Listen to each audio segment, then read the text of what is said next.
इस भगवत गीता में अनेक रहस्य भी हैं और अनेक भाव भी हैं, अनेक अभिप्राय भी हैं और अनेक दृष्टिकोण भी हैं। मासानां मार्गशीर्षोऽस्मि,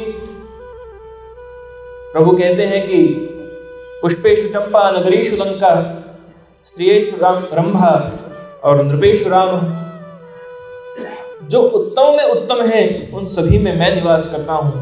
उत्तम में उत्तम नगरी कौन सी थी? तो लंका जैसी कोई नगरी नहीं, वो मैं हूं स्वयं। पुष्पों में उत्तम क्या था? तो चंपा का पुष्प, उसके जैसा उत्तम कोई पुष्प नहीं। चंपा का पुष्प मैं स्वयं हूं, नारायण कहते हैं। और ऐसे ही नृपों में श्रेष्ठ कौन है?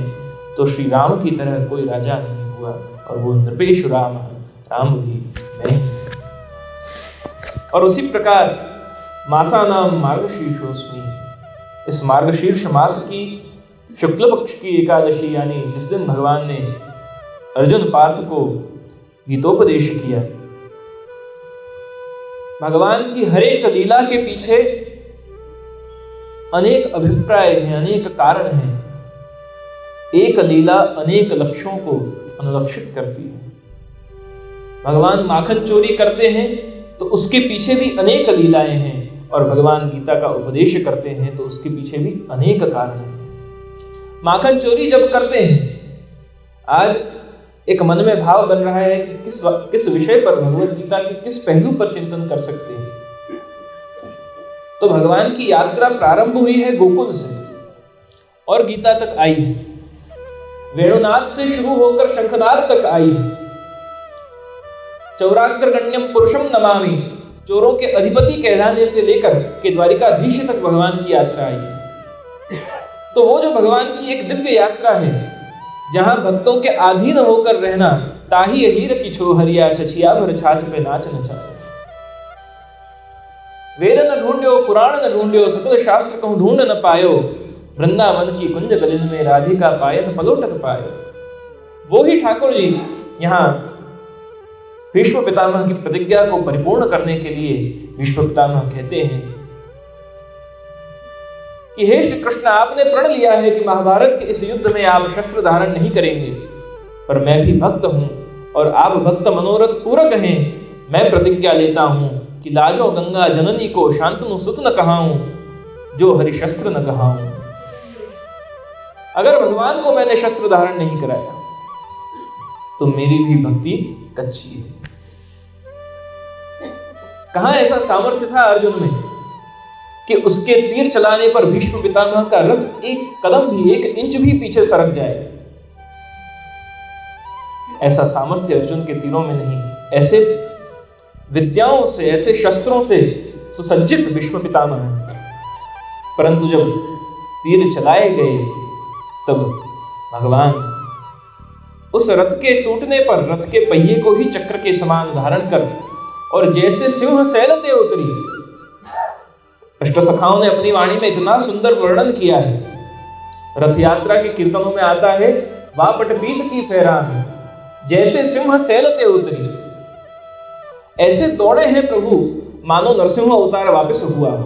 भगवान के केश वो खुले हुए हैं, लहरा रहे हैं। उसके साथ आपका पीला पीतांबर वो फहरा रहा है, और उसके साथ जब आपने अपने श्रीहस्त पर सुदर्शन की तरह रथ के पहिए को धारण किया और भीष्म पितामह की तरफ दौड़ रखी, भगवान के इस स्वरूप का दर्शन करते ही भीष्म पितामह ने अपने शस्त्र छोड़ दिए और भगवान के शरणस्थ हो गए।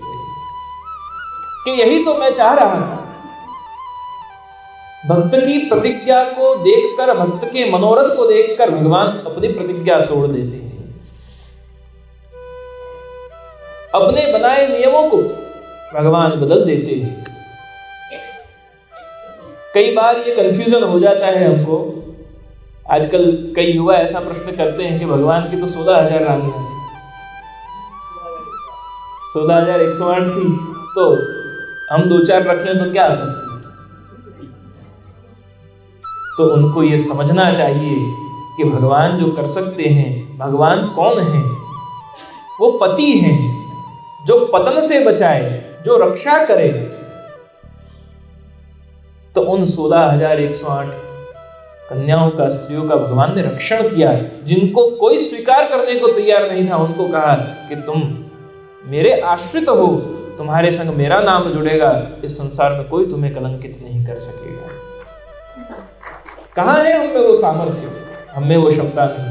इसलिए कहते हैं कि अगर चरित्र बनाना है स्वयं का, तो भगवान श्री राम ने जो किया है वो करो, और अगर ज्ञान चाहिए, भगवान श्री कृष्ण ने कहा है वो करो, और भगवान श्री राम ने किया है वो करो। अगर इन दो चीजों को हम समझ लें, भगवान श्री कृष्ण वो कौन है? वो अपनी मर्यादाओं को तोड़कर भक्त के अधीन होकर लीला करने वाले हैं, लीला पुरुषोत्तम है। और श्री राम कौन है? मर्यादा पुरुषोत्तम है। एक कीर्तन में बहुत सुंदर पंक्ति आती है, गोपीजन भगवान को सलाह देती है और कहती हैं कि लाला ऐसी कबहू न कीजिए कि हंसे लोग विपरीत। ये कहने का सामर्थ्य परब्रह्म को किसमें है? केवल गोपीजनों में। और हम कभी भी मर्यादा से विपरीत जाते हैं तो या तो लोक निंदा होती है, या हम शास्त्रों के विरुद्ध जाकर कार्य कर रहे हैं, हम धर्माचरण का भंग कर रहे हैं, हम परिवार में बड़ों का आदर भंग कर रहे हैं। कोई ना कोई प्रकार से कोई ना कोई त्रुटि बनती ही है जब हम मर्यादा का भंग करते हैं। तो मर्यादा किससे सीखनी है? मर्यादा श्री राम से सीखनी है। कैसे जीना, कैसे अपने एक पत्नी व्रत होकर रहना, कैसे जो नियम है उनका पालन करना, वो भगवान श्री राम सिखाते हैं। और भगवान श्री कृष्ण क्या देते हैं? गीतोपदेश देते हैं। अभी पूर्व में जब हम श्रवण कर रहे थे सत्संग का, उस समय कईयों के मोबाइल बज रहे थे। ये मोबाइल क्या है? मानव का ये मोबाइल और माधव की मुरली, कितने साम्य हैं इन दोनों में। माधव की मुरली और मानव का मोबाइल, माने समझो कि पीला पीतांबर और लेदर का बेल्ट। भगवान पीला पीतांबर भी कमर में कसते हैं और हम बेल्ट भी कमर में कसते हैं। पीला पीतांबर प्रियजनों को बुलाता है, वेणुनाद प्रियजनों को बुलाता है। भगवान अपनी मुरली को कहाँ रखते हैं? कमर में रखते हैं। हम मोबाइल कहाँ रखते हैं?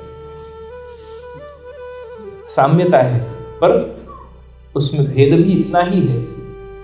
मुरली का जब वादन होता है, वेणुनाद जब भगवान करते हैं, तब जो उद्वेग युक्त हैं, जो रसशून्य हैं, जिनके भीतर अतिशय इम्बैलेंसेस हैं,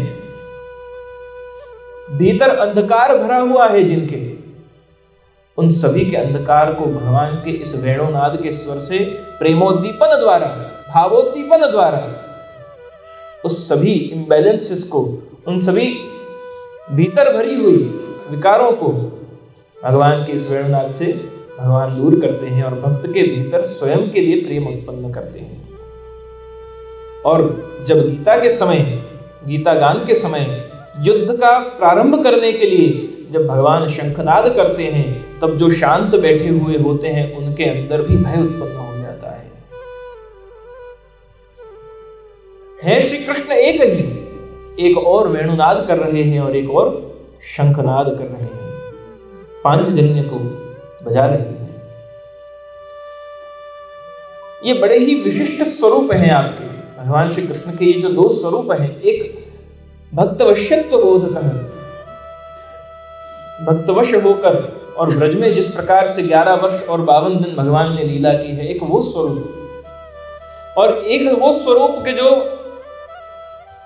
महाभारत के युद्ध में जो अपनी नीति भी प्रदान कर रहे हैं, अपना नेतृत्व भी प्रदान कर रहे हैं, अपना दृष्टिकोण भी अर्जुन को दे रहे हैं।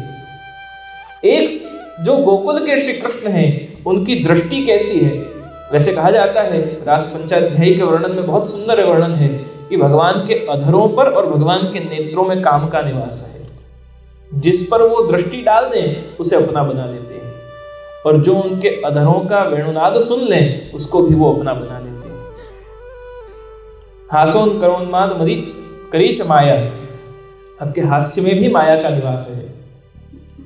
तो भगवान नेत्रों द्वारा गोकुल में क्या कर रहे हैं? तो कृपा दृक्पात संतुष्ट। और वहां महाभारत के युद्ध में क्या कर रहे हैं? वहां रोष दृक्पात संतुष्ट। अर्जुन ने जब भगवान को अपने पक्ष में जाना कि दुर्योधन तो सेना ले गया है और भगवान मेरे पक्ष में आए हैं, दुर्योधन बहुत खुश हुआ और जाकर भीष्म पितामह से, गुरु द्रोण से कहने लगा, हम तो आज ही युद्ध जीत गए। क्यों? क्योंकि हमारे पास इतनी विशाल सेना हो चुकी है कि अब हम पांडवों को शीघ्र ही हरा देंगे। हमारा तो आज ही विजयश्री हो चुका है। भीष्म पितामह ने पूछा कि दुर्योधन क्या लेकर आए हो? ऐसी तो कौन सी बात है कि तुम आज ही महाभारत का युद्ध जीत गए कह रहे हो? अभी तो शंखनाद नहीं हुआ। कि भीष्म पितामह हमारे पक्ष में तो पूरी भगवान की नारायणी सेना है। अच्छा, और भगवान किसके पक्ष में, नारायण किसके पक्ष में है? तो कहा कि उनको हम लेकर करते ही क्या, वो तो शस्त्र धारण करने ही नहीं वाले थे, तो वो अर्जुन के पक्ष में चले गए। दुर्योधन हम युद्ध जीते नहीं, ओहो हम तो आज ही युद्ध हार गए, क्योंकि तूने क्या किया, लाइट तो वहां दे दी पर उसकी स्विच तो अर्जुन ले गया। करंट बिना लाइट का क्या काम है? नारायणी सेना नारायण के बिना क्या करेगी?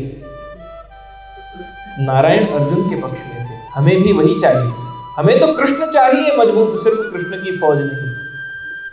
कृष्ण हमारे पक्ष में मजबूत होने चाहिए। अनन्यश्चिन्तयन्तो माम्, जो अनन्य भाव से उनको भजते हैं, अनन्य भाव से उनको अपना जानते हैं, प्रभु कहते हैं कि वो ही मेरा है। भगवान ने शरणागति का जो उपदेश किया है वो बहुत विशिष्ट है। भगवद गीता भगवद वाणी है। श्रीमद् भागवत जी भगवान कौन है वो सिखाती है। वो महात्म्य ज्ञान प्रदान करते हैं। उन्हें क्या पसंद है, वो क्या लीला करते हैं, वो कैसे रहते हैं, उनके प्रिय पात्र कौन हैं। और साथ ही साथ श्रीमद् भगवद गीता वो भगवत वाणी है, भगवान ने जो कहा है वो है। और इस भगवत गीता में, श्रीमद् भागवत जी में, महाभारत में एक प्रसंग बहुत बढ़िया आता है कि एक घर में पूर्वजों ने एक माटी का घड़ा, उस माटी के घड़े को अपने पुत्र को दिया और कहा कि ये तुम्हारे परिवार में संभाल कर रखना।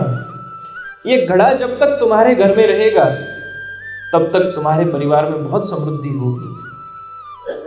तो वो घड़ा लेकर पुत्र ने एक बहुत सुंदर स्थान पर उसको स्थापित किया और उस दिन से नियम बनाया कि हम रोज इस घड़े की पूजा करेंगे। धीरे धीरे समय गया, एक पीढ़ी, दो पीढ़ी निकली और फिर आर्थिक मंदी आई परिवार में, धन का बहुत संकोच होने लगा। शाम को क्या भोजन करेंगे उसका भी अभी मालूम नहीं है, इतना द्रव्य का संकोच होने लगा। परंतु फिर भी परिवार ने श्रद्धा पूर्वक उस घड़े का पूजन करना छोड़ा नहीं।